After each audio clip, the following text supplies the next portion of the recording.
una alegría tener aquí a varios graduados del programa que nos van a hablar de su experiencia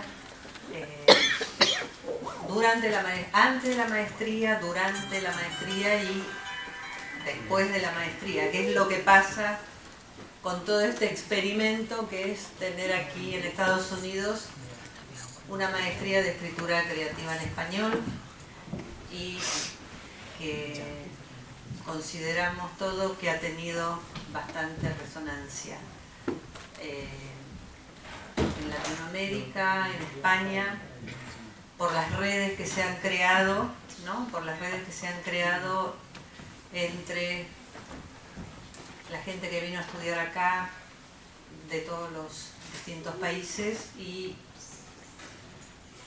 la gente que está también trabajando en esos mismos países. Así que bueno, vamos a empezar hoy con este diálogo y estoy súper contenta, y creo que todos los que vamos a coordinar estas mesas lo van a disfrutar también, de poder ya hablar con profesionales por los lazos que se crean durante los talleres, las críticas a los textos, dirigir las tesis, ¿no? Se crean lazos como muy fuertes, y todo alrededor, digamos, de la palabra escrita. Así que, para seguir estableciendo estas continuidades, tenemos algunos estudiantes actuales que van a presentar a nuestros invitados de hoy, que son Soledad Marambio, Ezequiel Seidenberg y Juan José. ¿Juan José? No, Juan Manuel, ya sabía que me iba a equivocar. Juan Manuel Robles. Siempre me queda en la cabeza Juan José. Y entonces, para hacer estas presentaciones, vienen Fernando Martínez, Roberto Ibáñez Ricús y Luis Madrigal. Soledad Marambio nace en Santiago de Chile en 1976. Periodista, poeta y traductora, formó parte del equipo de Brutas Editorial. Ha publicado los libros En la noche de los pájaros por la calabaza del diablo en 2013 y Chintungo por Edícola Ediciones en 2017. A publicarse próximamente de manera parcial y en formato bilingüe por Ugly Duckling Press. Como traductora ha publicado las obras de Anne Carson, El ensayo de cristal en 2015 y Variaciones sobre el derecho a guardar silencio en 2016, ambas por la editorial chilena Cuadro de Tiza, y prepara la publicación también de Carson, La caída de Roma, una guía para viajeros, para Alquimia Ediciones, junto con la ficción del escritor sirio Osama Al-Omar, Los dientes de la peineta, para Malpaso, México y España. Graduada recientemente como doctora en Latino American, Iberian and Latino Culture del Graduate Center CUNY, hoy se encuentra finalizando su primera novela. Vive en Richmond, Virginia, al comienzo del sur de los Estados Unidos. Sobre La noche de los pájaros, su primer libro de poesía, Carla Rodríguez señala que nos encontramos ante una poesía migratoria, que retrata el vuelo de los pájaros, el traslado geográfico, pero que es a la vez una reflexión acerca de la identidad, el origen y los hilos que nos unen a casa. Escribe Marambio: y los pájaros se llaman starlings, blue jays and warblers, y se sabe que los cantos no son los mismos, aunque se piense a veces que este cielo suena así como el otro. Esta poética del camuflaje que muestra y esconde una asimilación de los códigos locales continúa mirando hacia el sur. La intromisión de lo foráneo se traduce en un estilo. Lo objetivista, minimalista, imagenista, el idioma norteamericano, como decía William Carlos Williams, asoma en el nombre de los lugares los accidentes geográficos de allá, sus pájaros y sus árboles distintos. Chintungo, publicado por Edícola Ediciones Chile, profundiza en la reflexión anterior sobre el tránsito y el viaje, aunque esta vez hacia uno mismo. Este libro apunta a desentrañar lo oculto de la infancia a partir del recuerdo y la memoria, haciendo referencia tanto a la crueldad propia de los niños como a las eventualidades más casuales que llevan a la pérdida de la inocencia. Sin más preámbulos, que lo haya dicho, le damos la bienvenida a Soledad Marambio. Primero, mi hermana y yo estamos con un grupo de niños, todos sentados, ordenaditos, con nuestros jumpers azules y camisas blancas. Nosotras con las trenzas tirantes que nos rasgan aún más los ojos. La cámara pasea sobre nuestras caras ansiosas. ¿Qué quieren ser cuando grandes?, nos preguntan. Mamá, contesta mi hermana. Escritora, digo yo. En casa cada una hace lo suyo. Ella juega a ser astronauta, detective, desenterradora de momias. Yo escribo y leo. También juego a que soy un fantasma, una sirena, una niña que puede montar un león. Antes. Mi papá nos lee poesía antes de dormir. A veces es Margarita Stalin de la Mar, aunque prefiere la Gabriela Mistral, la Alfonsina Storni, la Juana de Barburú. Me gustan los poemas que lee. Me gusta también cómo suenan los nombres de las poetas enredándose en nuestras lenguas nocturnas. Me gusta dormirme antes de que él termine de leer. Después vino a crecer. La lectura estuvo siempre, la escritura a veces, como actividad secreta, como pacto con la niña que enredaba la lengua en ciertos nombres. Hubo algunos cuentos, algunos poemas, casi perdidos, mayormente malos, escritos durante la universidad, durante los años de periodismo. Años de escritura como escupitajo, como pan de cada día. Años de rapidez, fórmula, deadline, de aburrimiento mortal. Entonces, sin pensarlo, comencé la búsqueda. Vine a Nueva York detrás de mi hermana, la detective, la astronauta, la bailarina. Alguien en alguna fiesta me habló del MFA.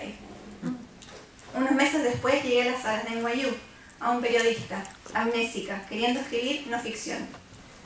Y acá empecé a recordar, como si me despertara de un sueño profundo, como si por fin pudiera guardar el pesado abrigo de invierno.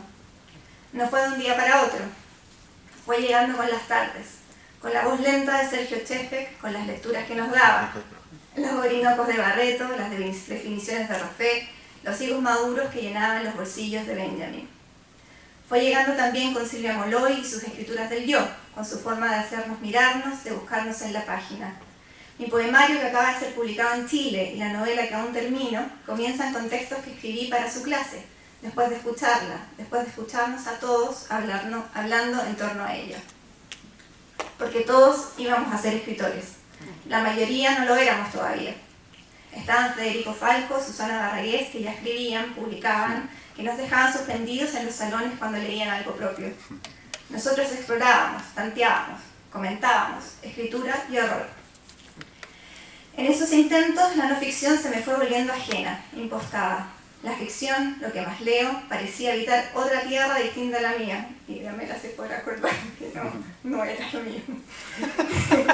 Así, llegué a un taller de poesía con Lila Semborain. Mis primeros balbuceos fueron torpes, miedosos, tanteos de cubrecamas y frazadas viejas, de noches antiguas, de escuchar esos poemas una y otra vez imaginando una playa de agua fría, siempre la misma playa. Torpe y todo, decidí quedarme ahí. Seguir tomando talleres de poesía, atreverme a leerla en inglés, a escribirla, a hacerla mía, a montar un león. Con Lila aprendí a limpiar los sonidos, la línea. En sus talleres aprendí también que poesía puede ser tanto. Además, estuve en las clases con Antonio Muñoz Molina, las lecturas otra vez, Flannery O'Connor, Cheever, sus recomendaciones de poesía. Nuestras voces se fueron centrando. Comencé a encontrar mi escritura. Mi forma de leer también creció. Entre esos pequeños afinamientos entre escritura y lectura, coincidí con Lina Meruane, que entonces llevaba el taller de tesis de la maestría. Allí nos conocimos. Allí se encontraron nuestras formas de leer, lo que llevó a Lina a invitarme a trabajar con ella en Brutas Editoras, un proyecto hermoso, difícil, en el que además de aprender el oficio de la edición, seguí aprendiendo a escribir, porque se termina en algún momento la escritura como aprendizaje. Ahora veo que los libros avanzan, se suman y todavía me da vergüenza nombrarme escritora. Ni siquiera sé si es vergüenza la palabra adecuada. Es algo más esquivo. Tal vez es esa idea de que una poeta, una escritora, es una persona que escribe textos que se le leen a alguien en la noche, antes de dormir. Dijo que los periodistas se arriesgan a llegar como periodistas y que no sean bien recibidos. Yo me estoy arriesgando a presentarlos sin que lo que yo vaya a decir sea bien recibido por él, pero se verá. Porque creo yo que el dato biográfico que lo va a perseguir por siempre no es que nació en Lima, ni que eso pasó en 1978, ni siquiera que sus historias han aparecido en revistas italianas o francesas, ni siquiera que un consejo de iluminados lo colocó recientemente en la lista de los Bogotá 39. Leo historias, entrevistas de Juan Manuel Robles y todo el mundo destaca, en esa compulsión de la biografía del contribuidor, que a saber de dónde salió, que este es un autor que en un concurso de cuento gastronómico ganó el primer lugar y también el segundo. Ya es suficiente maravilla que exista un concurso de cuento gastronómico. Encima el concurso lo organizaba una editorial de nombre Matalamanga. Bellísimo. Todo suena como historia de Bolaño, el escritor hambriento que se alimenta de concursos de literatura gastronómica. En esa misma línea de la rareza publicó un primer libro de crónica que se llama Lima Freak, y sus historias de vidas insólitas han aparecido en antologías que recuperan lo mejor del periodismo narrativo contemporáneo en nuestra lengua. Dignísimo alumno de Kapuczynski, de Tomás Eloy Martínez, el de Juan Manuel Robles es un hombre inconfundible en esa vanguardia que en los últimos 10, 12 años ha puesto a la crónica latinoamericana en otro registro. Pero la extravagancia de escribir sobre estafadores, vedettes, salsa huancaína con lágrimas ha ido mutando. Ahora Juan Manuel es profesor de una universidad pontificia y católica. En una entrevista reciente mencionó la palabra poética. Se graduó de la prestigiosa maestría en escritura creativa de esta prestigiosa universidad y escribió una novela. No sé si ha vuelto a ganar un premio en tándem, pero después de leerlo uno queda absolutamente convencido de que aquello no fue algo freak, insólito, sino absolutamente merecido. Mucho gusto tenerte por acá. Es un gusto para mí estar aquí. Es una oportunidad de volver a ver algunas caras que no he visto en mucho tiempo. Estoy muy contento de escuchar a Soledad. La he leído hace poco. Soledad era compañera, éramos compañeros todos, y verla ahora convertida en una poeta con todo lo que ello implica, ¿no? Es un motivo de mucho orgullo, ¿no? Es como, no sé, uno se siente un poco viejo, ¿no? Pero bueno, supongo que es inevitable. Y bueno, estar aquí, yo recordaba este lugar más grande, no sé si tú, ¿no? Debe ser como esas cosas de la... Eras más chico. Éramos más chicos, éramos niños, ¿no? Sí, bueno, digamos, yo he preparado un pequeño texto. La última vez que estuve acá, tengo que decirles, ustedes saben que al final, o sea, debe haber gente aquí, alumnos, ¿no? Alumnos actuales. Al final ustedes leen una muestra de lo que han hecho, ¿no? En la sesión final donde todos pasan, es como una despedida, ¿no? Y yo llegué aquí mismo a leer algo, y mi amigo Benny, que está aquí, me vio un poco nervioso, ¿no? Me vio un poco nervioso, porque seguramente estaba nerviosazo, ¿no? Y hizo algo que, digamos, pocos amigos hacen, y él era la persona perfecta para hacerlo. Agarró, me dijo, puso la mano debajo de su solapa y dijo, toma. Era una botella que yo no sabía que existía, ¿no? Botellas pequeñitas de whisky. Entonces me tomé un par de sorbos y hice la lectura aquí mismo, ¿no? Y esa fue la última vez que estuve aquí, ¿no? Entonces en mi cabeza hay un corte en ese momento. Benny sigue en el mismo sitio, creo, donde estaba.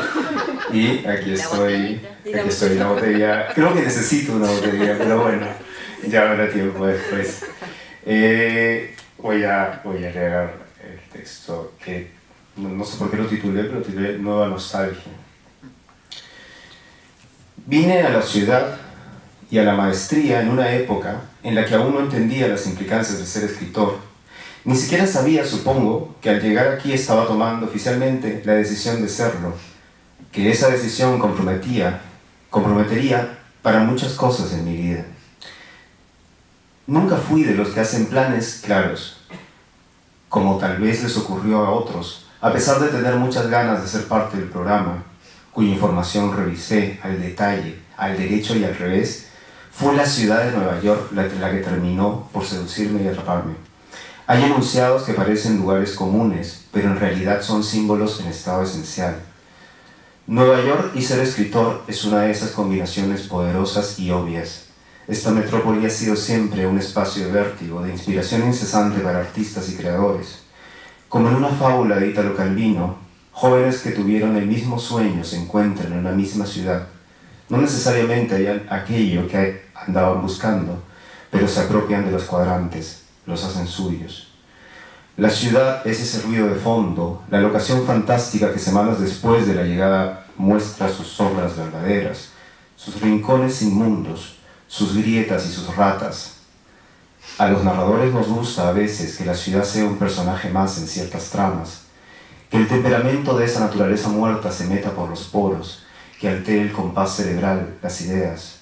No creo que alguno de nosotros pueda decir que Nueva York no cumplió esa función, ese estatus de monstruo íntimo. Y pocas cosas son tan afortunadas como iniciar ese periplo, ese aprendizaje de cuadrantes nuevos, teniendo como ocupación casi exclusiva la literatura. Esos instantes repetidos entre 2009 y 2011 son ya nostalgia. Y para mí esa palabra, nostalgia, tiene un significado especial, pues dediqué mi instancia en el programa a pensar, entre varias cosas, en la memoria, en cómo los ecos del pasado retornan cuando nos encontramos solos, lejos del país que nos vio crecer. He vuelto a esta ciudad después de 6 años y lo primero que recuerdo es a mí mismo, justamente en el acto de recordar. Recordar para escribir sobre un pasado que de pronto se hacía más luminoso. O como dijo algún crítico, ese pasado personal que se gentrifica. Veo al tipo que fui en un 5º piso de Harlem, tecleando con impostada vehemencia, y en medio de esa vocación aparece, porque así son los recuerdos, la voz de Diamel El Tit en la primera sesión, en el local de University Place, a unas cuadras de aquí. Todavía con el ímpetu de los 30 recién cumplidos, termina la sesión y le digo a Diamela que quisiera que nos mandara a escribir más, que haya más correcciones. Ella me responde: cuando lees a tus compañeros estás escribiendo, querido. O algo así. Lo claro es que me quedé por semanas con esa idea, la idea de que se puede estar escribiendo sin estar escribiendo. Es un concepto muy potente en una ciudad en que la gente habla sola y se canta a sí misma, en que los mundos imaginarios colisionan con ímpetu unos con otros, en el metro, en los puentes. Tugurio de egos, Nueva York. En los talleres, Diamela hablaba al final. Uno se ponía nervioso por lo que fuera a decirle, pero no porque fuera a hacer algo muy malo, aunque de hecho a veces podía ser fulminante. Uno se ponía a oír ansioso esas palabras, uno se ponía ansioso al oír esas palabras, porque la venerable escritora se sentaba con nosotros y sabía leer algo más importante que tu estilo, tu estructura. Sabía leer quién eras, qué tratabas de ocultar y en qué estabas metido sin saberlo. ¿De qué tamaño era tu ingenuidad o tu simple ignorancia respecto de los maestros literarios que ya habían emprendido algo muy similar a aquello que a ti te parecía originalísimo? Para noviembre del semestre en que entré, ya había tirado al tacho el manuscrito que traía de Lima, ese que, según yo, era la tercera parte de mi primera novela. Era un texto pretencioso y autoritario, esa palabra, autoritaria, que yo pensaba acabar en el invierno, pero que no iba a llegar a ninguna parte. Terminé de convencerme de que no quedaba más remedio que tirar esas páginas cuando salí de un taller relámpago que dio Mario Bellatín, que el programa organizó. Mario Bellatín dijo: hace mucho que veo autores que escriben la novela de otro, el proyecto de otro. Me terminó de convencer. Esos años fueron de desaprendizaje y desarraigo, de mudar de piel. El horizonte literario nunca más volvería a ser el mismo. Creo que si tuviera que resumirlo en una sola cosa, diría que aprendí a seguir mi propia música, sabiendo perfectamente que esa melodía era una construcción todavía larga. El ambiente pasó del asombro por todo lo visto al nicho personal. Cada uno mapeó la ciudad a imagen y semejanza de su proyecto narrativo. Esa vecindad mental fue poderosa. Tuve la suerte de estar cerca en esos años a compañeros y escritores como Federico Falco, Isabel Cadenas, Soledad, que está aquí con nosotros, a Beni Chueca, a Richard Parra, a Giuseppe Caputo, a Guillermo Astigarraga y tantos otros, todas mentes en ebullición creativa, con su propia historia de soledad y encuentro. Supongo que a todos el tiempo se nos hizo corto. 2 años se pasan volando y uno difícilmente concluye el proyecto que emprendió. Creo que esto no es evidencia de irresponsabilidad o dejadez, aunque ciertamente la pasamos bien y juergueamos como marranos. Es una muestra de la cantidad de recursos que esta maestría ofrece, de la incontable inspiración que nos inocula. No creo ser el único que descartó los bocetos de una obra en proceso para elegir los cimientos de algo nuevo, más grande, más urgente, más cercano a esa música descubierta en uno mismo. No es necesario hablar de la variedad de perspectivas estéticas que nos tocó ver. La nómina de maestros habla por sí misma. Sergio Schaeffer y su credo en la literatura como forma de complejización de la realidad, de darle más capas y pliegues. Antonio Muñoz Molina y su reivindicación del contador de historias, esa energía que inventa el mundo, ese tren en marcha. Lina Meruane y el cuerpo como principal fuente de choque sensorial y poético. Silvia Molloy y la autoficción que huye de la anécdota y sigue las pistas de los propios rastros, como el detective privado de uno mismo. Los caminos literarios son infinitos y es difícil hablar de recorridos imprescindibles o de requisitos para el oficio. Incluso decir con certeza qué es útil es complicado. Lo que para unos sirve, para otros puede ser baladí. Personalmente puedo decir que yo no sería el escritor que soy sin haber pasado por esta experiencia. Como algunas veces he contado, la novela que escribí aquí se volvió un ensayo sobre la memoria, sobre cómo recordamos, sobre la ciencia de la mente, la retórica neurocientífica y el sueño de manipular los recuerdos. Salió un taco de 450 páginas que tuve la suerte de publicar. Para hacerlo fue fundamental una dosis de locura, muchas horas en la biblioteca Bob's Library, a pocos pasos de aquí, y también la ayuda de quien se volvió el asesor de mi proyecto. Antonio Muñoz Molina fue claro, por ningún motivo debía dejar de escribir esa novela. También a veces eso es necesario, ánimos contra el abandono, la fe de quienes van conociendo mejor que nadie el escritor que llevas dentro. No tengo más que palabras de agradecimiento a todos los que han hecho posible el programa. A Lila Semborán, a Marila Dreyfus. Me animaría a decir que las escuelas de escritura creativa tienen sentido para quien quiera cultivar sus escrituras, entrenarlas y ampliar sus límites. No es casual que sean una tradición en un país como este, en que nadie se pregunta si la singularidad se ve en peligro por su existencia. En los años en que estoy fuera he visto abrir escuelas y maestrías de escritura creativa en América Latina y España. Me gusta pensar que esta maestría era el comienzo de algo. Y eso va cambiando los recuerdos, los llena de luz, instala la inocencia. Gracias. Ezequiel Seidenberg nació en Buenos Aires en 1981. Ha publicado los libros Doxa en 2007 y La lírica está muerta en 2011, ambos por la editorial argentina Vox. Es licenciado en Letras Clásicas por la UBA y posteriormente realizó su maestría acá en Huelva y ahora es candidato a PhD por esta misma universidad. Conocí la obra de Ezequiel este año a propósito de la reedición en Chile de La lírica está muerta por parte de la editorial Castor y Pollux, dirigida por Pauli Lavaca y David Villagrán.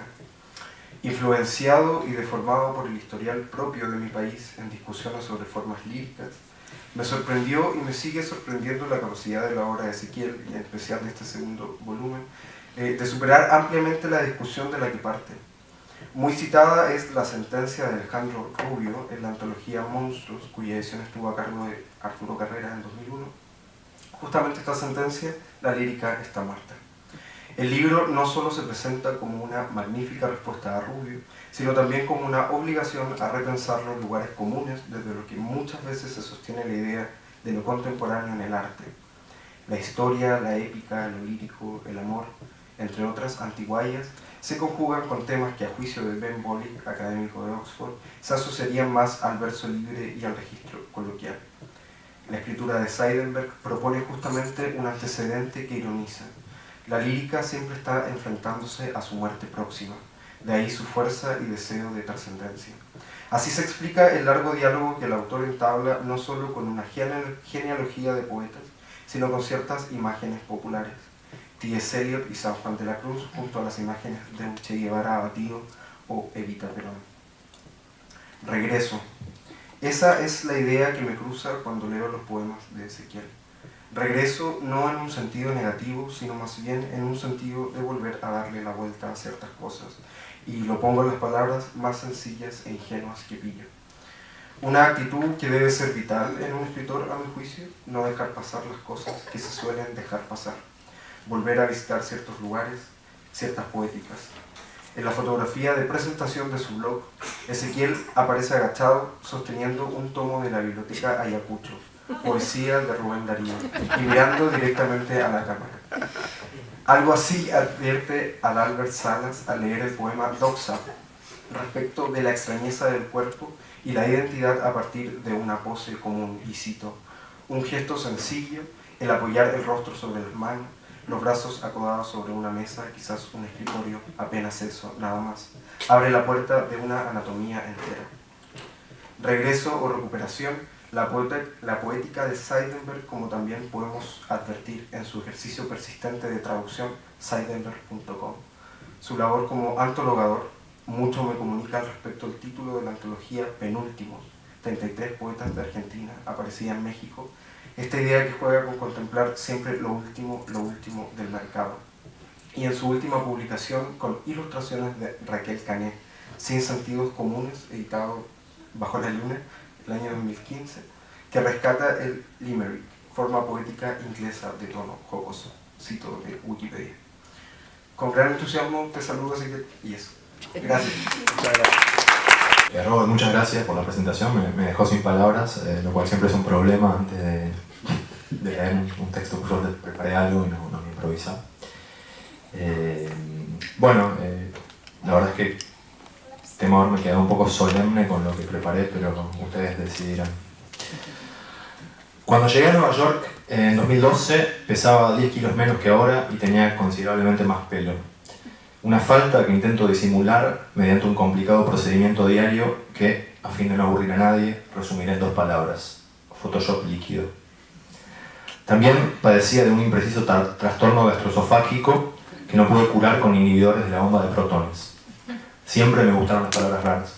Ni con la acupuntura, ni con la empeñosa ingesta maquinal de unas heces en polvo que alguna gente llama medicina china.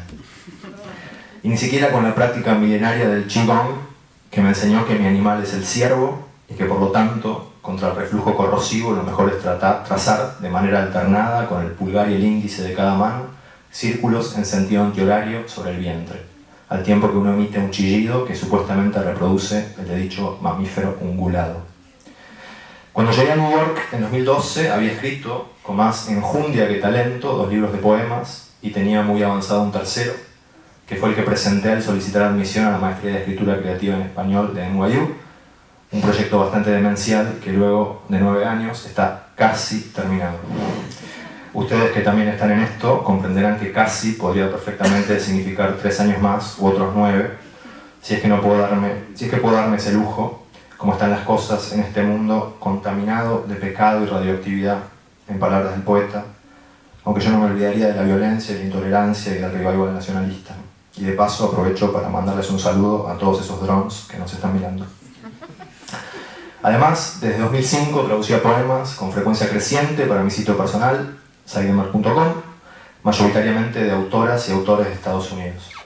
Tras 7 años de frecuentación, creía haberle tomado la temperatura a cierta entonación, a cierto pulso que a mí me parecía eminentemente estadounidense. Una poesía de impronta narrativa, despojada de adornos retóricos, que le cantaba con sordina a la dura materialidad, incluyendo la nuestra, del mundo que habitamos, y que solía circunscribir un trozo de realidad en representación metonímica de un orden más elevado, incluso trascendente, imposible de aprender del todo por medio del lenguaje. En retrospectiva, creo que siempre había querido lanzarme de cabeza a la hondonada, que es honda aunque uno nade, que separa mi lengua de la otra, esa que por motivos que vuelvo a explicar, tantos hemos tenido que desear aprender. Por otra parte, durante los 2 últimos años que pasé en Buenos Aires, había desarrollado la costumbre, que ahora me resulta pajuerana y patética, de relacionarme sentimentalmente de manera casi exclusiva con mujeres extranjeras, a tal punto que el inglés se ha convertido para mí en una lengua íntima postiza. Como espero que hayan podido comprobar, los props a veces sirven para quebrar el tedio de la carne, o si fracasa todo lo demás, a saber las tecnologías digital y o hidráulica, para estimular al menos el mercado interno. Habrán adivinado que esta larga digresión, amén de debutar con público cautivo en el generoso género de la autoficción, tenía como propósito ilustrar mi relación con el inglés, contar a fin de cuentas la historia de una convivencia cada vez más cercana. En efecto, en tanto traductor de poesía, en mi imaginación, antes de llegar a Nueva York, el 7 de julio de 2012, pensaba que venía a la ciudad a hacer una maestría, pero en igual medida a observar y a vivir desde adentro ese objeto de estudio y de traslado. Lo primero que descubrí es que la poesía estadounidense, al menos la que estaba publicándose y leyéndose, no tenía ninguna de las características que había creído identificar. Pero eso, aunque no me lo imaginaba, es lo de menos. Lo importante es que nunca, desde que vivo en Nueva York, había hablado menos en inglés. Probablemente no haga falta que se lo diga, pero incluso a pesar del enorme, aplastante privilegio con que cuento, soy varón heterosexual, caucásico, de clase media, propietario de un departamento en mi país y beneficiario de becas consecutivas, la experiencia de la inmigración es siempre dura. Pocas cosas me han enseñado más que ese trasplante que me obligó a correrme de mí mismo de maneras que no había anticipado, a veces muy incómodas y a veces incluso dolorosas. Pero tampoco vine a aburrirlos con la historia del tenue despertar clase mediero de mi conciencia social. Nunca había hablado menos en inglés desde que vivo en Nueva York, y aunque no se lo debo a la maestría, cuyo 10º aniversario estamos celebrando, le estaré siempre en deuda por haber iluminado y enriquecido, hormonizado y encendido, aunque suene incestuoso, mi lengua materna. Espero me perdonen, que no me extienda más en la celebración de este plantel de profesores, o más bien de maestros, egregio en el sentido etimológico, extraordinario, único, alejado del rebaño, de la autoridad y del ego. Quisiera sobre todo festejar la riqueza de la comunidad de la lengua que, como un verdadero acelerador de partículas lingüísticas, año a año construyen, junto a los profesores, sucesivas cohortes de poetas, narradores, amantes, dramaturgos, cronistas, conspiradores y enemigos íntimos. Creo que incluso antes que escritores, los que pasamos por la maestría tenemos una relación apasionada, casi fetichista con el lenguaje, que no puede comprarse ni venderse, salvo que escribas narrativa, algo que por fortuna no es mi caso. Así, en lugar de hablar en mi dialecto de origen, muy a menudo se me escapa un tú y a veces un vosotros. Hay días que me encuentro repitiendo que algo es la raja, po, sobre todo si quiero referirme a una weá brumosa e inasible pero siempre contundente. O digo que esa misma vaina, con la sensualidad vegetal que sugiere la palabra, es burda de fina, lo cual, a pesar del oxímoron, o precisamente gracias a él, suele ser un juicio inapelable. De la misma manera, he aprendido a arruncharme, de ser posible un resto, porque toca, para que recordemos que el azar y no el deber gobiernan nuestras vidas. Y disculpen, ya sé que no está chido que meta al mexicano así de sopetón, no es albur, y además me costó más de lo que te imaginas. Pero abrir los oídos a otra lengua, dentro de la propia lengua, inestable, en constante mutación, también implica, al menos para mí, abrirse a otras cadencias y otros ritmos.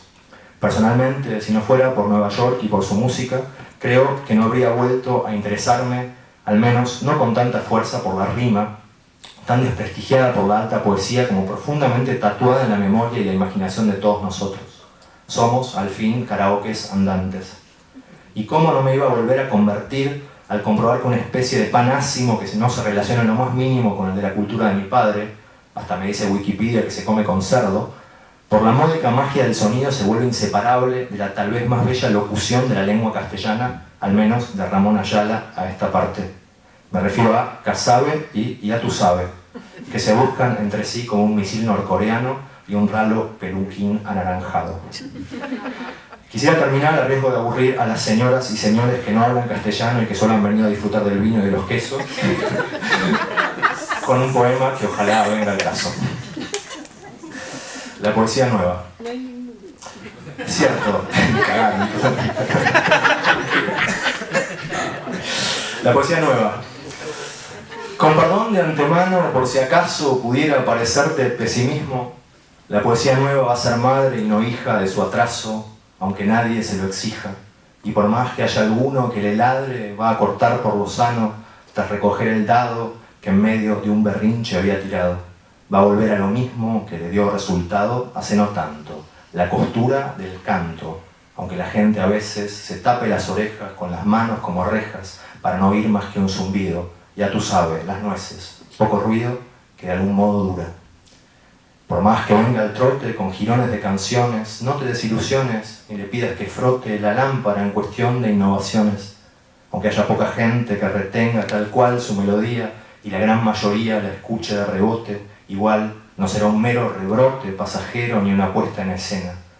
La poesía nueva va a ser prueba de que uno no es lo que come, sino cómo suena.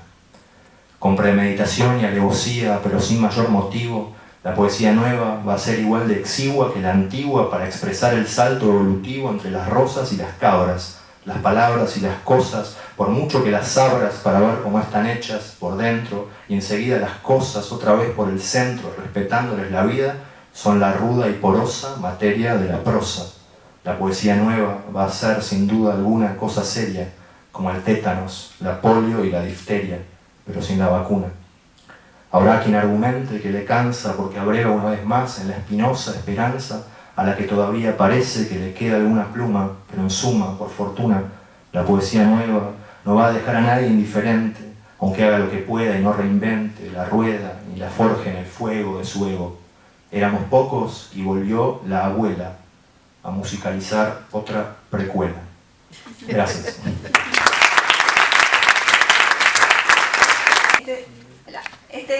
Son unos poemas del libro que acaba de escribir en Chile, que todavía no tengo, así que esta es la versión impresa.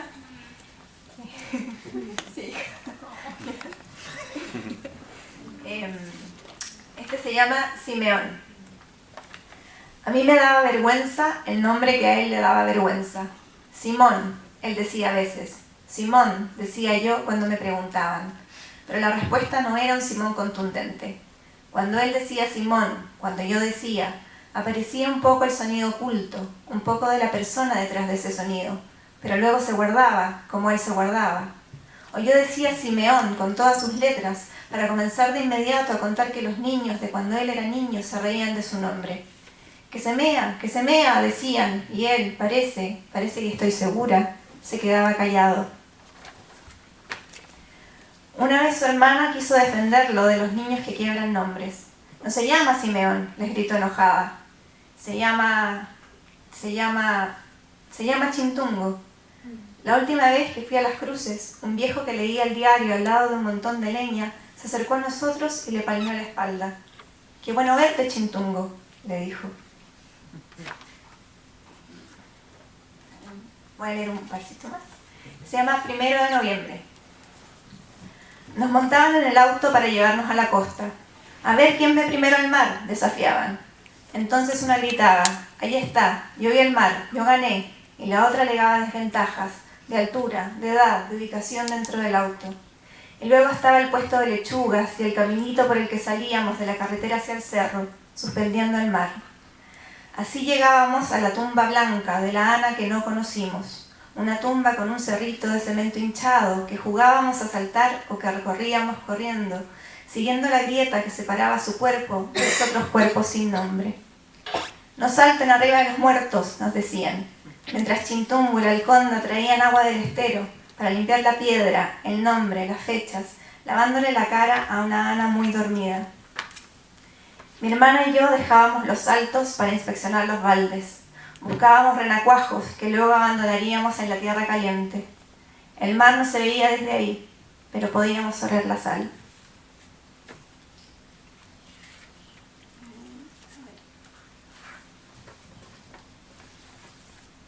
Ok, un versito más. Este se llama Cosas Perdidas. 1. Se arrodilla Simeón sobre las lomas del patio, palita en mano, rastrillo atrás, arreglando hortensias, pensamientos, orejas de oso, y después sigue, con los naranjos, los limones, los caquis y los mancaquis, guardianes viejos de los asados de domingo. 2. Antes de nosotras, eran los cerros. 3. 20 años de subir, seguir subiendo. Vi las fotos, todas las vimos, y escuchamos. Ascensión al plomo, ascensión al morado, ascensión fallida al Punta Italia. También escuchamos el arriero muerto al bajar una montaña, el amigo perdido entre las grietas, los dedos congelados de Rafael Lartundo, hipotermias, nubes majestuosas. ¿Quién se habrá quedado con el saco de plumas? Supimos que fue la madre, la nuestra, quien le pidió dejar de subir. Se lo pidió antes de ser la madre, incluso un poco antes de ser la esposa. Tenía miedo de quedarse viuda, dijo. Y el último, que se llama Marca de Nacimiento. Ya no los hacen así, dice mientras instala el proyector y nos manda a apagar luces, a sentarnos, a callarnos. Entonces aparecen los dientes, de Chintungo, de la Alconda, mis dientes, dientes grandes como firma, diente por diente de la misma sangre.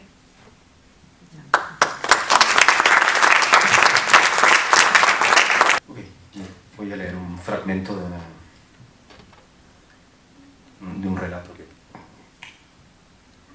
que aún no ha sido publicado.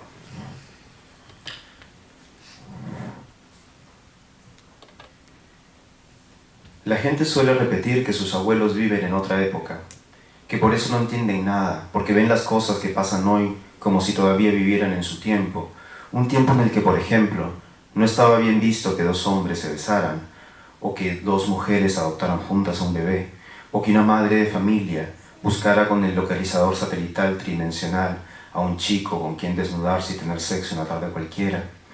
Y que por eso, porque siguen viviendo en ese tiempo, la música de ahora les parece estridente y las chicas demasiado flacas. Por supuesto, quienes dicen eso de los viejos nunca conocieron a mi abuelo Enrique, un hombre congelado en el tiempo. Tendrían que haber visto al papá de mi mamá. No sé en qué momento me di cuenta, no recuerdo ningún rasgo o síntoma que me pareciera particularmente llamativo mientras crecía. El abuelo estaba allí, su presencia en casa no era muy diferente a la de los abuelos de mis amigos, una especie de fantasma a veces, una planta, otras, una mascota. Sí, ya sé, soy horrible. Me extrañaba que no me pudieran dejar solo para que él me cuidara, pero no era el único al que le pasaba lo mismo, en la clase había varios. Tampoco fue raro cuando años más tarde mi madre empezó a dejármelo encargado para que lo viera un ratito, indicándome que llamara si pasaba algo. Algunos amigos en el salón tenían que hacer lo mismo, porque los viejitos vuelven a ser bebés. Eso dicen las mamás, eso me dijo mi mamá. Porque lo del abuelo era distinto, era especial. Lo supe un día del que no tengo memoria, memoria. Un día noté que esa curiosidad enorme con la que el abuelo me veía, cada vez que me veía, o sea, todos los días, a todas horas, incluso varias veces en una sola hora, al despertar por la mañana y antes de dormir en la noche, esa cara con la que él trataba de entender quién era ese chibolo y sus gestos de incomprensión eran nítidos como un mimo. Esa insistencia diaria en preguntarse quién era yo no podía ser normal. Creo que estaba en 3er grado cuando le pregunté a mamá si el abuelo tenía Alzheimer. Se lo pregunté porque Oscar me lo había dicho y también me lo insinuó Melissa, que entonces era una gordita chancona y pesada que andaba siempre detrás de mí, quien hubiera imaginado por entonces el futuro. Le pregunté a mamá y ella me dijo que no, que de ninguna manera, que el abuelo era un hombre sano. El abuelo no está bien, mamá, le dije un día, y mamá me respondió que el mundo interior no es igual para todos, que hay conciencias especiales, y que su papá era un señor como cualquier otro, un experto forense que solía ir a la morgue, y un día volviendo de trabajar tuvo un accidente, cruzaba por la calle y una combi maldita lo atropelló y entonces se volvió distinto. ¿Cómo distinto? Dios hizo el milagro de salvarle la vida, pero detuvo su mente, los recuerdos. ¿El abuelo es amnésico? ¿De dónde sacas esas palabras, niño? No, no exactamente. Él recuerda. Él me recuerda. Mamá no lo dijo, pero no había necesidad, era obvio. El abuelo la recordaba a ella, pero no me recordaba a mí, a su propio nieto, a pesar de haber vivido toda mi vida con él. Ay, hijo, a ti no te conoció, pues. ¿Qué cara le habré puesto que tuvo que corregirse? O sea, te conoce todos los días y está feliz de conocerte. Por eso sonríe, porque cada vez que te ve por primera vez, lo mismo que a tu amigo Oscar y al gato Lucas, y eso no quiere decir que esté enfermo, nada que ver. Míralo allí sentado, se ve bien, ¿no? Y el abuelo volteaba a vernos como si nos vigilara desde su quietud, como si en su mente él volviera a estar a cargo. Sí, Se lo veía bien al abuelo y eso era algo que me asombraba incluso a mí y me hacía creer por un segundo que lo que mamá decía era cierto. Porque los abuelos con algún problema en la cabeza, los de varios de mis compañeros del salón, tenían en el rostro una tristeza grande. Podía verse esa tristeza como si estuviera dentro suyo, como si el tiempo vivido se marcara en el cuerpo. No sé de dónde oí esto, creo que me lo dijo mi hermano, el artista. Entonces, ¿qué cosas recuerda el abuelo, ma? Lo más hondo, lo que más quiso, quién es, su país, su ciudad, algunos momentos antes de su accidente. A mí. ¿Recuerda su niñez? Y mamá se rió, y todavía no se le hacían marquitas cuando se reía ni se echaba cremas que hacían brillar esas marquitas, y la risa llamó la atención del abuelo, que dejó el periódico y se puso alerta. Sí, hijo, eso también. De ahí la preocupación de mamá al llegar y saber por mí que su padre había subido a la baranda. ¿Por qué había pasado? Por segunda vez en menos de 3 años, el abuelo había tratado de matarse. Ella nunca lo diría así, tan crudamente. De hecho, se rehusó a creerme cuando le dije que por poquísimo no se tira. Tirarse al vacío. Que yo le vi la cara y tenía la cara de alguien que va a lanzarse. Mamá, él sabía lo que estaba a punto de hacer. Seguro te confundiste, hijo, el miedo confunde. ¿Por qué querría morir? ¿Por qué querría morirse el abuelo? No insistí, ¿para qué? ¿Para qué jugar? El abuelo ya había tratado de hacerlo años atrás, en la tina, con un cuchillo de tramontina. Pero mamá lo olvidó o no quiso pensarlo. Tal vez le dolía, porque la verdad era que mi abuelo, incluso estando como estaba, nunca hacía las cosas sin razón. Claro, sus motivos solo podían durar 2, 3, 5 minutos, a veces más, a veces menos, pero mientras existían eran poderosos. Cuando aún vivía con nosotros, mi hermano mayor le hizo al abuelo unas fotos en blanco y negro. Tenía talento mi hermano, por eso le dieron la beca y se fue a China, donde estudió y se volvió artista conceptual. Pero entonces todavía hacía cosas que todos entendíamos, y le tomó fotos al abuelo, y le puso de título El hombre más decidido del mundo a la galería. Mamá le dio una cachetada a mi hermano, pues pensó que se estaba burlando, pero era eso justamente lo que revelaban las fotos, decisión. Incluso al médico que vino a ver al abuelo cuando se trató de cortar las muñecas, le asombraba su gesto. ¿A qué se dedicaba antes? ¿Qué tiene esa mirada tan severa?, preguntó. ¿Mirada severa?, respondió mi mamá. Yo no lo veo. Mi padre era un experto forense. Solía ir a la morgue. Y el médico tomaba notas. ¿Tuvo depresión alguna vez? ¿Crisis de ansiedad? ¿Pasó algo triste? No tengo idea, doc. Era una muy chica cuando el accidente. Mi padre había fallecido mucho antes. Nunca supe. Mi madre había fallecido mucho antes. Nunca supe nada del pasado. Y el doctor dijo que no tenía caso recetar ninguna pastilla, que al menos en términos fisiológicos el abuelo tenía lo que podían denominar ganas de vivir. Seguramente lo ocurrido se debía a la combinación de algún evento antiguo, una persona o un objeto, y alguna imagen o sonido en el presente que actuó como detonante de esa memoria, una memoria fea, ¿me entiende? El problema fue que no era posible escarbar en la mente del abuelo, entrar en su cabeza, porque el abuelo, además de hablar muy poco de su accidente, olvidaba de qué estaba hablando en medio de cualquier intervención. Mi hermano decía que escucharlo era como leer un cadáver exquisito, y que no sabía que era eso, y yo no sabía que era eso. Y tampoco es que mamá tuviera ganas de buscar nada, de encontrar el bendito detonante. Así que después del accidente de la tina decidió simplemente destruir todo aquello que pudiera situar al abuelo, aunque sea por un segundo, en el siglo anterior, en los años oscuros, como decía ella.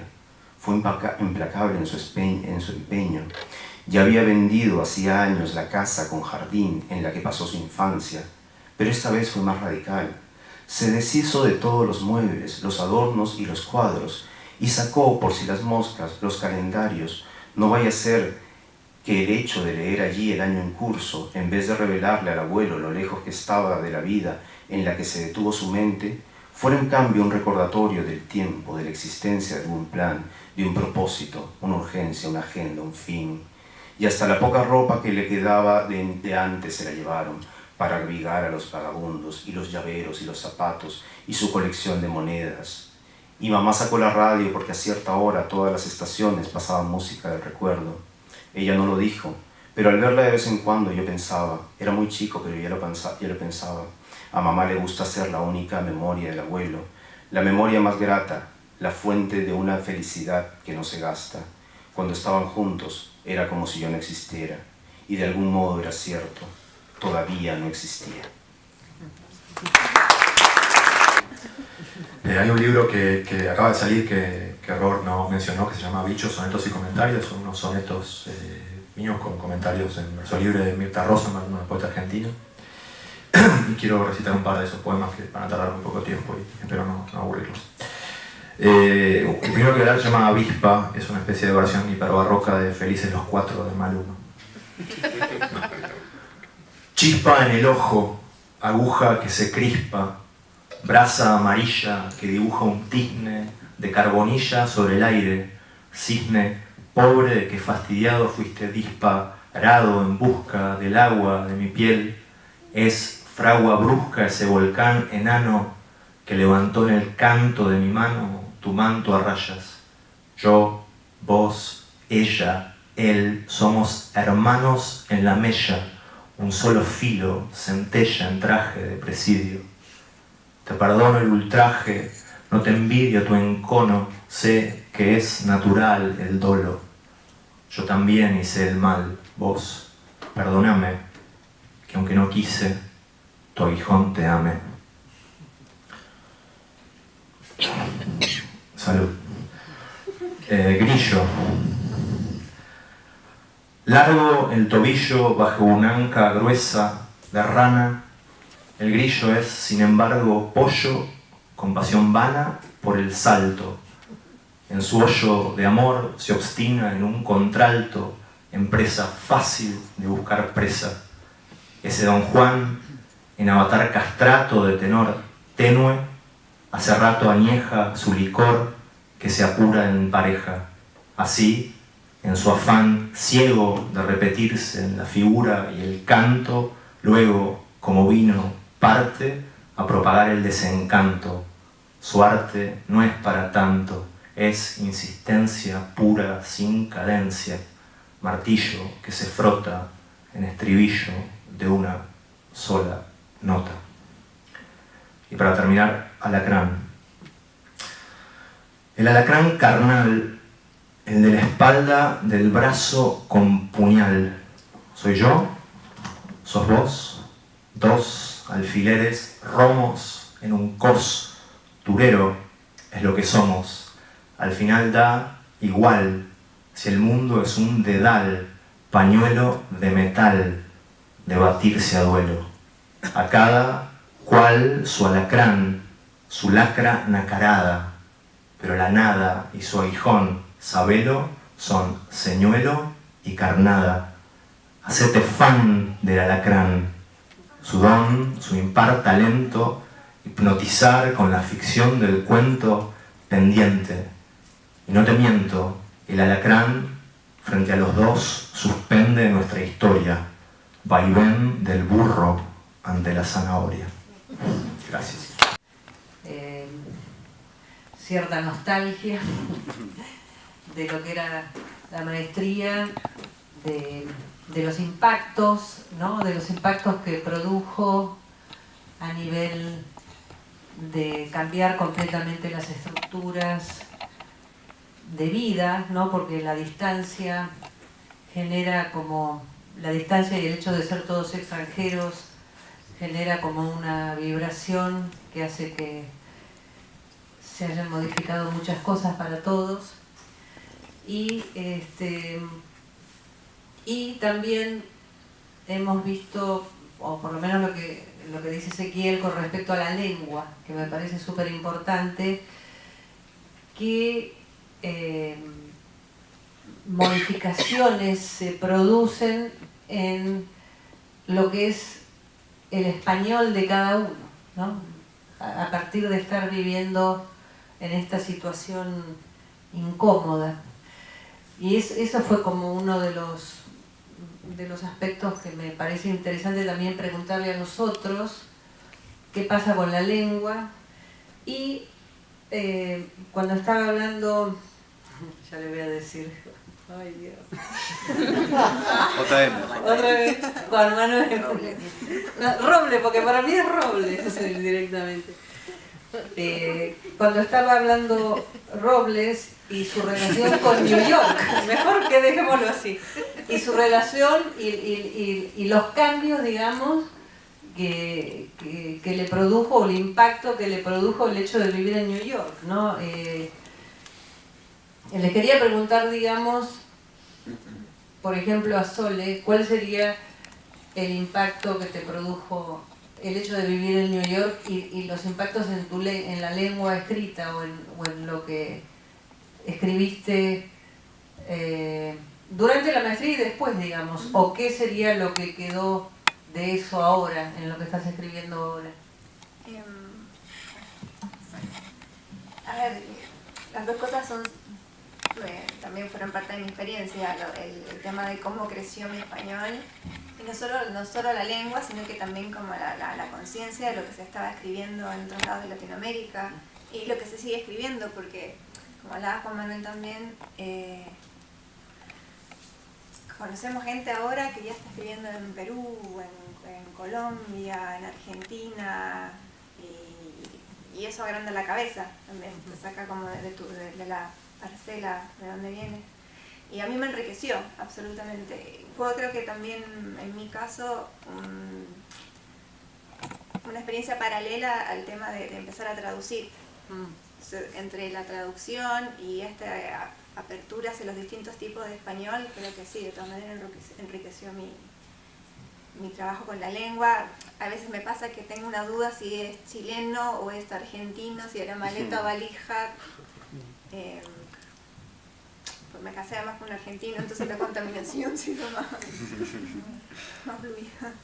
Y sobre New York, bueno, es que yo estaba acá antes de la maestría, ya llevaba 1 año y medio, y bueno, después me quedé y sigo viviendo en Estados Unidos, ya no en New York, sino que en Virginia, que fue otro impacto más, otra revoltura, era el sur de este país. Pero sí, el tema de la distancia es impresionante, cómo trabaja en la cabeza uno desde la lengua a los materiales también. Parece que la forma de que tiene uno de mirarse a uno y las ideas, ya sea ficción o trabajo con no sé, con memorias o con autoficción o como sea, te da una distancia y una perspectiva que enriquece.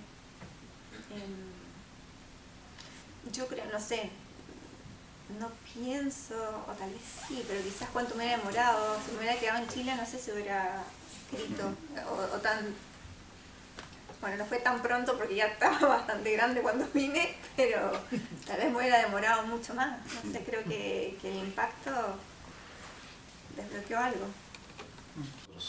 Otros tipos de castellano, ¿no? O sea, eso es muy, muy rico. Por ejemplo, yo hasta ahora me recuerdo como tenemos una palabra que para nosotros es súper poética, como bregar.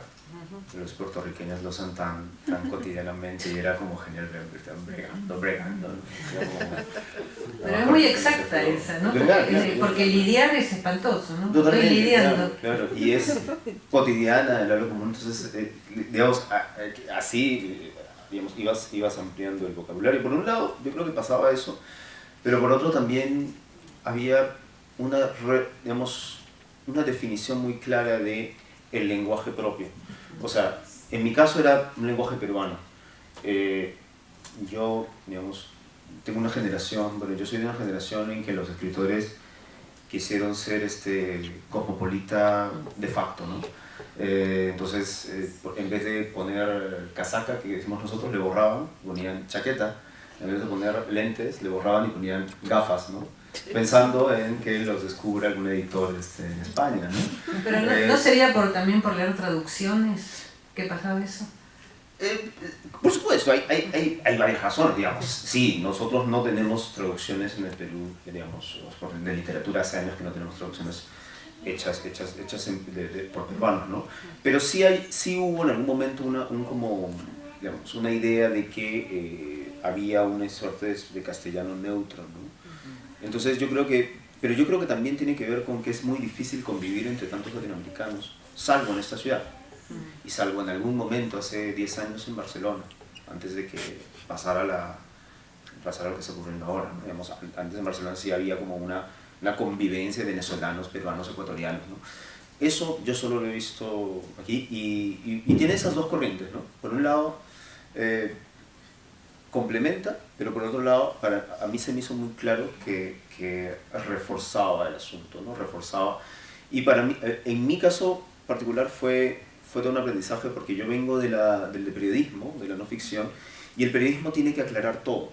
Tiene que, digamos, está poniendo notas al pie, digamos, que no son necesariamente notas al pie, pero está todo el tiempo diciendo las cosas para que tengan una claridad y una, digamos, es como, bueno, en términos de sistemas, es como un protocolo ISO, ¿no? En general, ¿no? Eso de alguna manera me lo tuve que sacar, bueno, eso fue una de las cosas a la que ayuda llamé el tip, ¿no?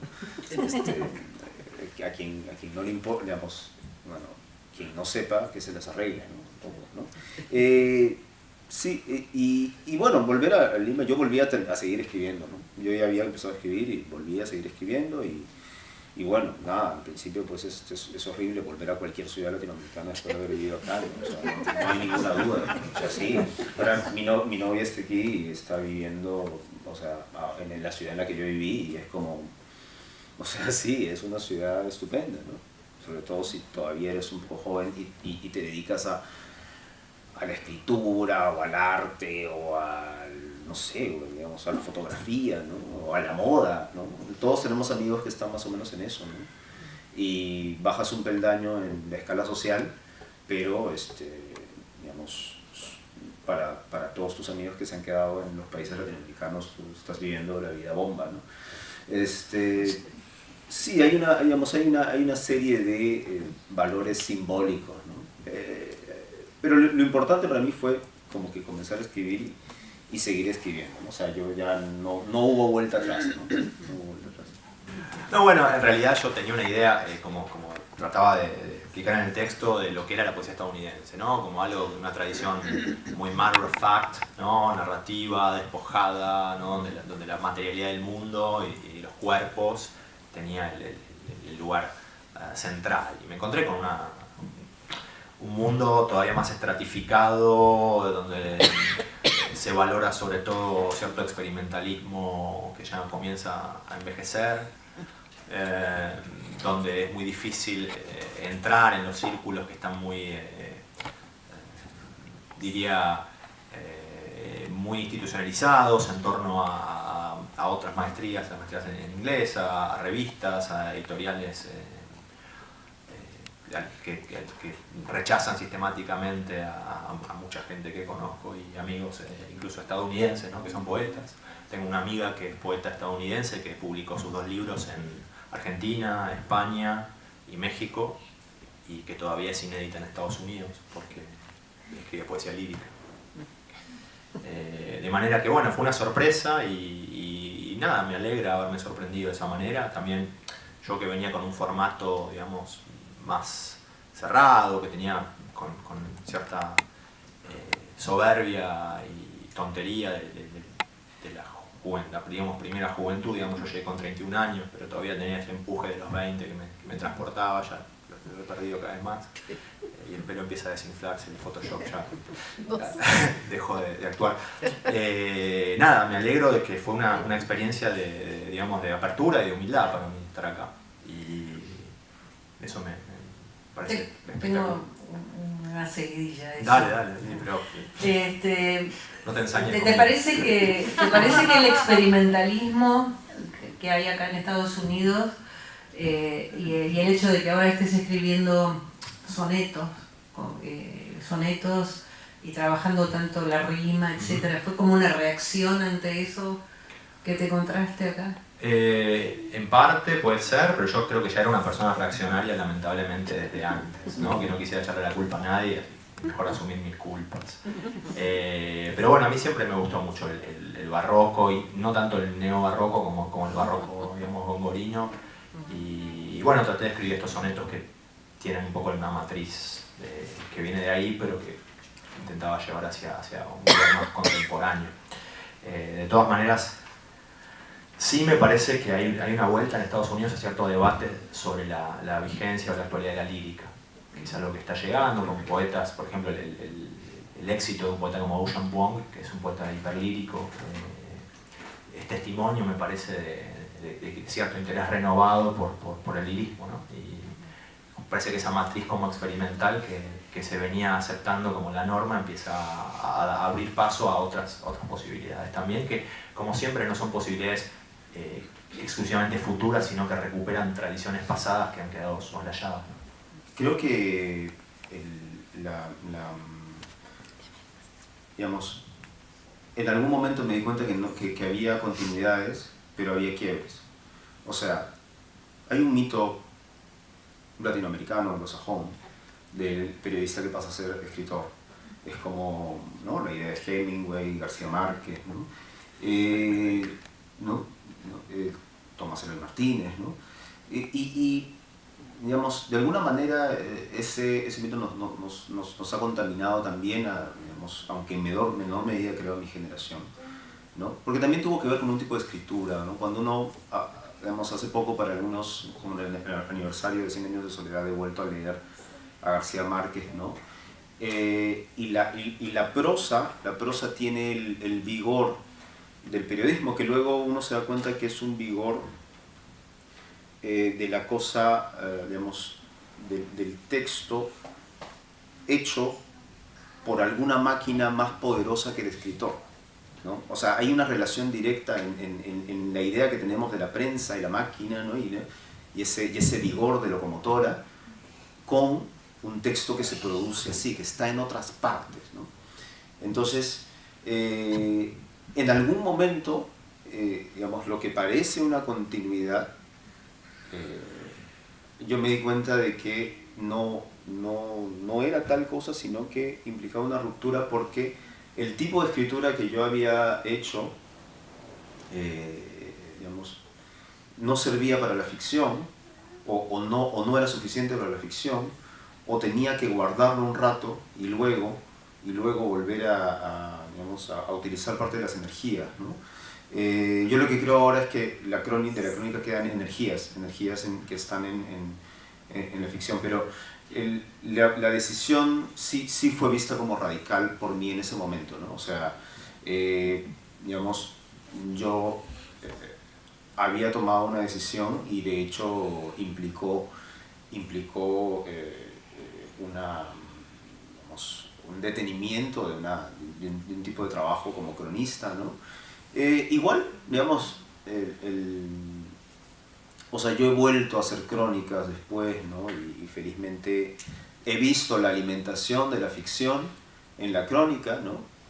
Que obviamente no quiere decir que ahora yo invento en mis crónicas. Eso no pasa, ¿no? Lo que quiere decir es que ahora pues la flexibilidad de imaginarios probablemente es mayor, ¿no? Y sí me considero un privilegiado, porque yo no, y eso sí lo digo con absoluta, digamos, con muy poca modestia, ¿no? No hay muchos escritores, digamos, escritores de ficción que sean cronistas, o sea, cronistas de verdad, ¿no? O sea, y sí me siento un privilegiado de poder haber hecho las dos cosas, ¿no? O sea, no es algo que suele haber, pero definitivamente, digamos, poder conseguir algo parecido a los dos registros es algo que toma años, ¿no? Supongo que si no me hubiera sentido cómodo hubiera vuelto a lo anterior, ¿no? Pero sí es interesante porque es una discusión que surge de vez en cuando, y yo he llegado a la conclusión de que, digamos, tampoco era demasiado poderosa mi voz como cronista, ¿no? Por ejemplo, pienso en cronistas latinoamericanos como Gabriela Wiener, ¿no? O como el propio Marco Avilés, que ahora, digamos, es un cronista peruano que vive en Estados Unidos. Y sí veo unas retóricas muy, muy poderosas, o como la de Juan Pablo Meneses, ¿no?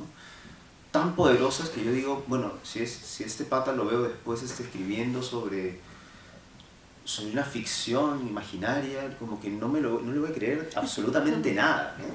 Entonces, yo creo que no llegué a tener esa, digamos, esa voz tan fuerte, ¿no? O sea, como mi voz de cronista era como mi voz en persona, que es así medio débil, ¿no? Medio delicada, ¿no? medio peruana en el sentido de, ¿no? Sí, así hablamos, no hablamos como los argentinos, hablamos bajito, ¿no? Está bien, es como parte de nuestra característica, ¿no? Una de las cosas más placenteras, además de la maestría, era poder leer, poder hablar, ¿no? Poder, en fin. Sí, esto es un solo de nostalgia. Gracias por la pregunta. No, lo que voy a decir es que a mí me interesa mucho la cuestión de la prosodia, algo que irritaba mucho a mis compañeros de la maestría. Y toda la cuestión me parece de la memorización tiene mucho que ver con la cuestión de pensar ciertas alternativas a cierto template formal que hoy en día es el verso libre, ¿no? Me parece que vivimos en un momento, diría, posautónomo de la poesía, y quiero usar las palabras de Josefina Ludmer y hacerle un pequeño homenaje, que en paz descanse, en términos de que, por un lado, tenemos la institución, digamos, poesía, atada a lo escrito, ¿no? Que me parece que el momento en que la poesía se vuelve un fenómeno totalmente escrito coincide de manera bastante espeluznante con el advenimiento del verso libre. Yo diría que el verso libre marca el momento en el cual se vuelve, es el último momento de la poesía autónoma, ¿no? El momento en el cual se desliga completamente de, por ejemplo, la música. Y creo que en el momento que estamos viviendo hay una vuelta a cierta relación entre la poesía y la música, la poesía y la performance, donde la memoria, donde el encontrar cierto patrón rítmico que está fuera, digamos, de la propia subjetividad, ¿no? Esa idea un poco remanida, pero no por eso menos poderosa, de que cada poeta, y esta es una idea de los beats, pero que circula por todas partes, cada poeta tiene una respiración propia, personal, inalienable, que es una especie de huella digital de su subjetividad, ¿no? Y que es un patrón de regulación interna, digamos, ¿no? Frente a la idea de que, por ejemplo, en el hip hop, que es un fenómeno que a mí me interesa mucho, más allá de lo teórico, como alguien que le gusta la música, ¿no?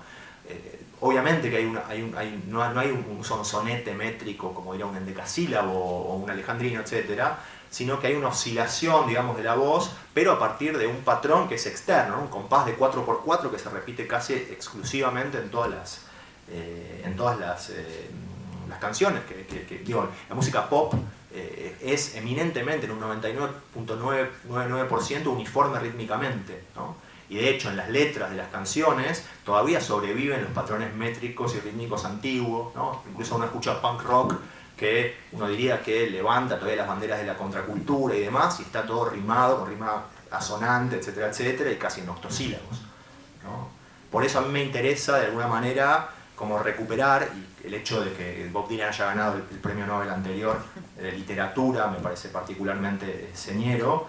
Me interesa recuperar como esa idea de una poesía que no está atada a una institución tan excluyente. Me parece que el verso libre surgió como algo que venía a liberar, a emancipar, y que finalmente ahora lo que hace es desregular, en el sentido más neoliberal de la palabra, ¿no? Me interesa volver a la idea de que uno puede, digamos, abrevar, es una idea más bien modernista en cierto sentido, de que uno puede abrevar de manera siempre crítica de diversas tradiciones, y no que necesariamente, y ahí también contesto a Lila, que uno sea un reaccionario por, qué sé yo, por escribir en decasílabos, ¿no? Que esa asociación es hoy en día, o era hasta hace un poco, automática.